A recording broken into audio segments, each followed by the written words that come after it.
Welcome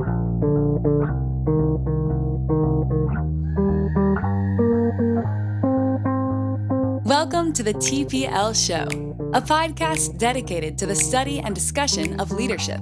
Join us as we share relevant, simple, and lasting methods for improvement that can be used to lead from any level in any organization.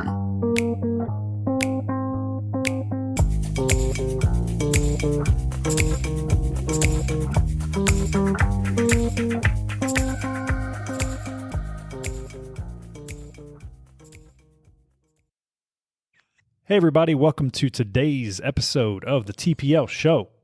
I am Luke Weber, and I'm here with Dave Cahill. Hi everybody. So today we're going to be talking about the theory of the decision line.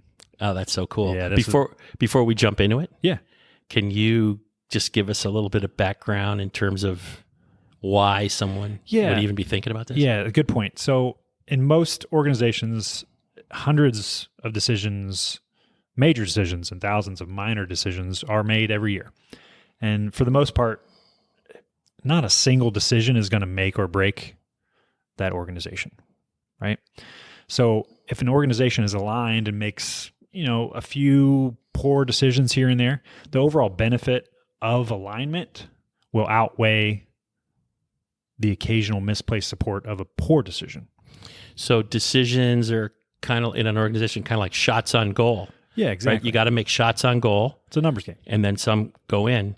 And if you line it up right, right and make the shot, a couple will miss, but overall you're doing better. Yeah, you're going to be successful. Okay. Right? So essentially that puts it as a numbers game. Yeah. Here's an example of that.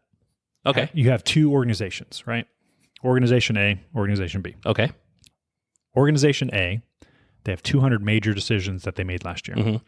All 200 of those received support through organizational alignment. Okay. 20 of those, 200, 10%, were poor decisions. But the organization still exceeded its goals, right?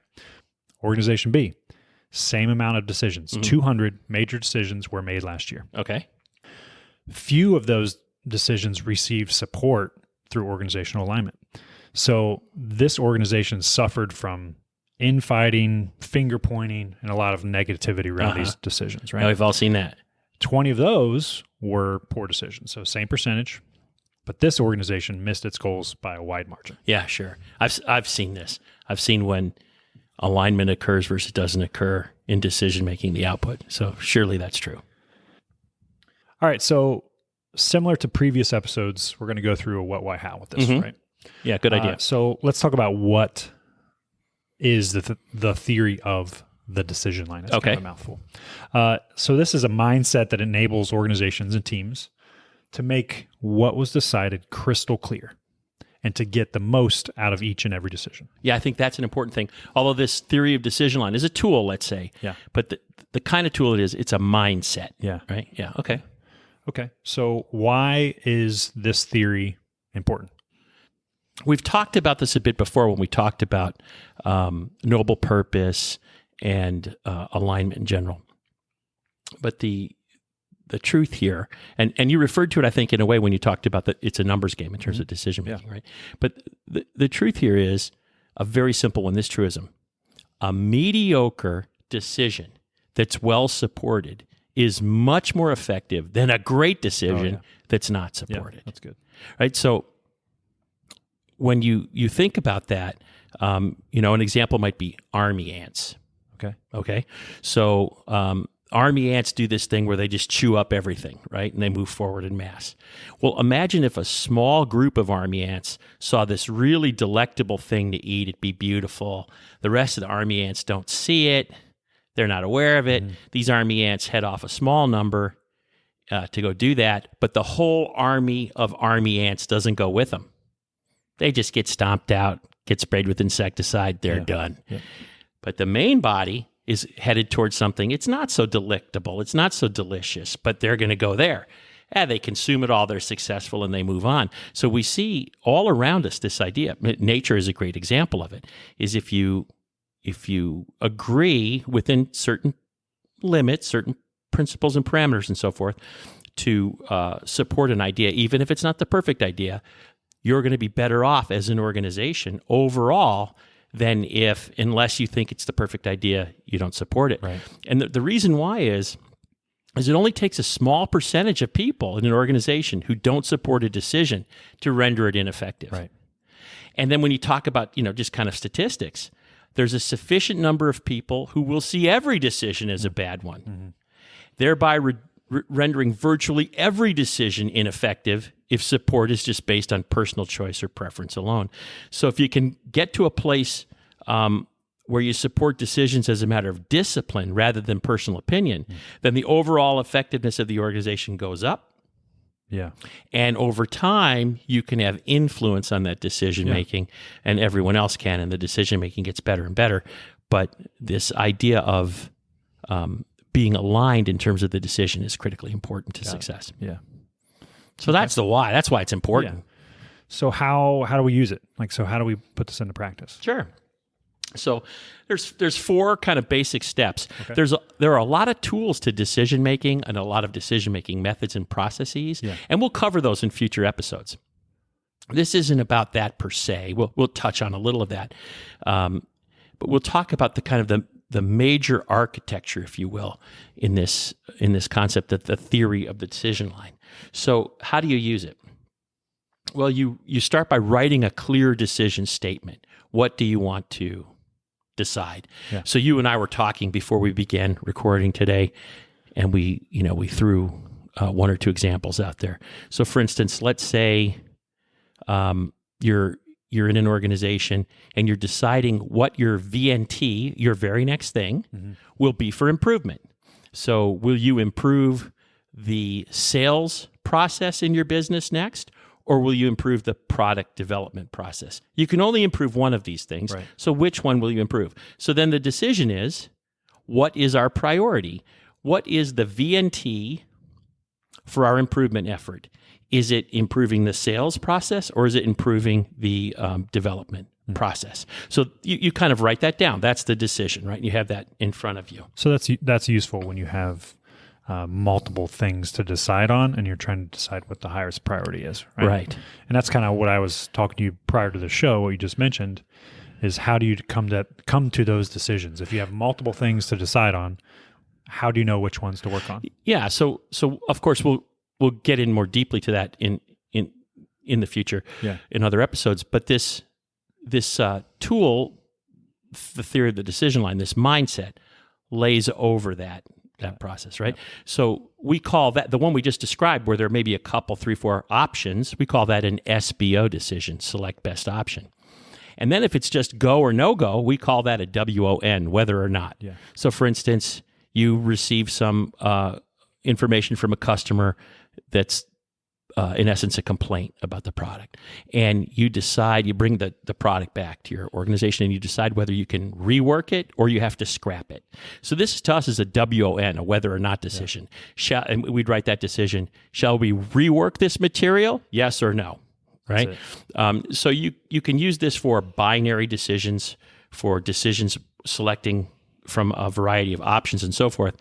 But the precise way you make the decision, we'll touch on that in a moment, but really we'll cover that in much greater detail in future episodes. Understand. Yep, thanks. Okay, so we use a decision statement. Okay.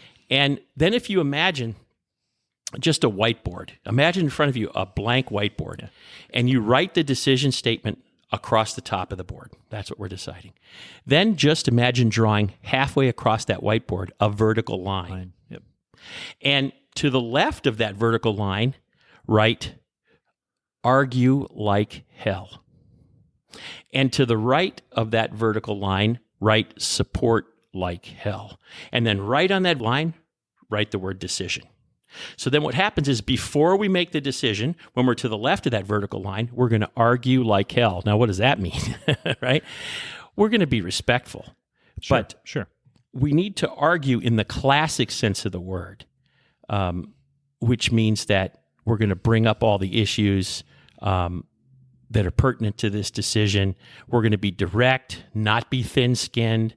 We're going to disregard rank, Rank does not add any power to the argument.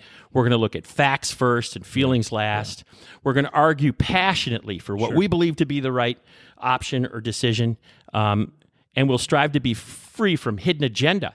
And if someone seems to be surfacing a hidden agenda, we'll call them out on it. Right? So this is argue like hell. We get all the facts, all the stuff onto the table. We review it. We talk about it. We hash it out. We're polite to each other, but we're direct. And then ultimately we make the decision. And we can, that's kind of step 3. We decide, right? So we can use tools like force field analysis, criterion list reduction, voting, dotting up, Kepner-Trago decision making. There's a lot of different tools we can use, right? And we'll cover those in the future. But we decide. Now, once we've decided, we've crossed that line, and we're now to the right of that line. Here's the secret, right? Here's the secret. So, for instance, if you look at people that are very expert in the idea of decision-making, so you'll see, for instance, the alignment factor, decision-making, and a culture of alignment by Rice and Linda Cottam. They're experts at this idea of how decision-making and alignment play together in an organization to help optimize an organization and make it great. And they talk about this notion that when you decide, if you get a lot of people involved in the decision, then you're going to get a better decision and a better supported decision. Sure. And that's dead on. Yeah. But what they seem to miss, and what everyone else seems to miss, is this mindset aspect of, now that we've crossed the decision line, part of the deal is, if you get to be involved in the decision, then once we make the decision, it's your obligation to fully support, embrace, and animate that decision. Yeah. And by virtue of that, we then start to build that culture, which is, if other people make the decision and we're in agreement by virtue of working there, being employed there, that it's okay that they made that decision, we're going to support that decision like it's our own. So there's this professional obligation. Once we've crossed the line, we're going to support the decision. So then we support like hell. Argue like hell, decide, and then support like hell. And support like hell means we're going to do everything we can do to animate this decision according to the vision we had for it. And we're going to treat it like it's a decision that we made, right? So that's in essence the point. And so when you kind of walk out of there, this animation statement, what did you decide? You're going to write that down. Why did you make that decision? How are you going to specifically animate that decision? What support do you want from everyone, as specific as possible? What non-support do we expect to avoid, right? Yeah. So we build into the culture this idea, you can't say yes in the deciding room and then go back to your desk and roll your eyes. Right. No way. Do something different. Right? That's the idea. So let me ask a question about that. Mm-hmm. When using this tool, like this theory of the decision line, let's say it's done at the executive level. Right. So when you bring in a group of executives into a conference room and you say, we're going to use this tool, this is how we're going to do it, you lay out, kind of what we're talking about today. Isn't it a verbal agreement between everybody? Is it a professional verbal agreement, however you want to say it? But yes. Or is it some type of a written contract that everybody signs? So it certainly it can be both. Okay. Most often it's a verbal agreement, and but it could be actually that you write up the animation statement and people sign below and it's posted. Right. If you think that it's important to do that, right? Okay. If that adds to the thing, what we see happen very often, people seem to embrace, is they use this whiteboard thing and they just make the whiteboard blank, and they write a decision statement out on the top of the whiteboard, like I described. They oftentimes kind of come to consensus first. Okay, what exactly are we deciding, instead of just walking in with it? But someone might have a proposal, right? So they get that right. Everyone agrees that's the decision. They draw the vertical line, and then it's on, right? And then they write to the left, argue like hell, and they write to the right, support like hell. Right. Okay. And then they take like a little yellow sticky that says the word decision on it, or just an X or something. And as they're arguing, They move it closer and closer to the line. It's the coolest thing to watch. So are we a little closer on this? Yeah, we're a little closer. They move it closer and closer to the line, right? And they use these, we often share these guidelines, which are from the old Zenger-Miller program for leadership, right? Is when you're arguing like hell, you focus on the situation, issue, or behavior, not the person. You maintain the self-confidence and self-esteem of others in the room. You maintain constructive relationships too, so you don't tear people down just for the purpose of this decision and then realize you've ruined relationships going forward. You take initiative to make things better. That's part of why we're deciding, not just to get through this, but to make everything better. You lead by example and you think beyond the moment. So these are kind of guidelines we can share with people that get them in the groove for arguing like hell without being harmful. Right. And I've watched so many times executives, right? And the executive, one executive or the other will get up and go, so that brings us a little closer to decision, doesn't it? Everyone's like, yeah. And then they move the yellow sticky closer to the line. Then finally, it's at the line. Right. And they make their decision and they kind of write down what they decided, right? And they move that yellow sticky to the right of that line. Now we've decided. And then they start writing their animation plan. And that white space on the left, they're writing the pros and cons, they're writing facts, they're writing opinions, they're writing data. That blank white space to the right, they're writing the steps to the plan, who's going to do what, whatever it might be. And it's a very simple process for deciding, right? Got it. Awesome. Okay, so let's review everything that we've talked about today. All right. So, of course, we're talking about the theory of the decision line, sure. Right? All right. So this is a mindset. This is a mindset tool. Right. It reminds us that before we decide something, we're free to really speak our mind, and hidden agendas aren't allowed. And we bring everything out, and we argue, and we can be passionate about it, right? And then we make our decision, and that's a formal, crisp thing. Right. It's crisp. Didn't make it, made it, right? And then once past it, we all support like hell. One interesting thing, by the way. If we get over into this support like hell, it can't be blind support no matter what. Yeah. So what's the escape valve? The escape valve is, I think, or we think there might be a values issue. Right.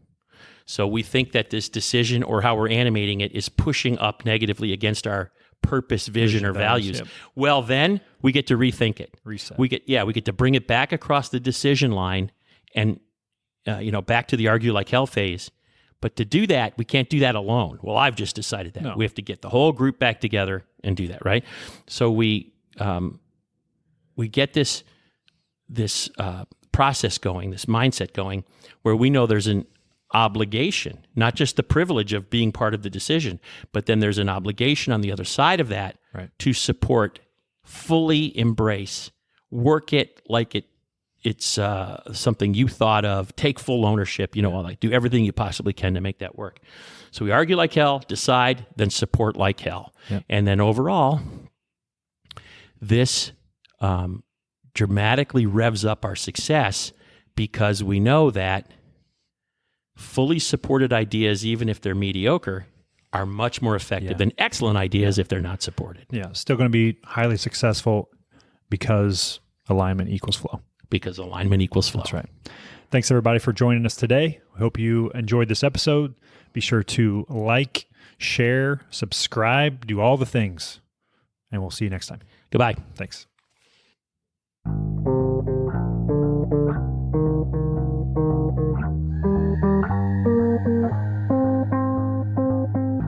Thank you for listening to the TPL Show. We hope you'll apply what you learned today and tell us how it went.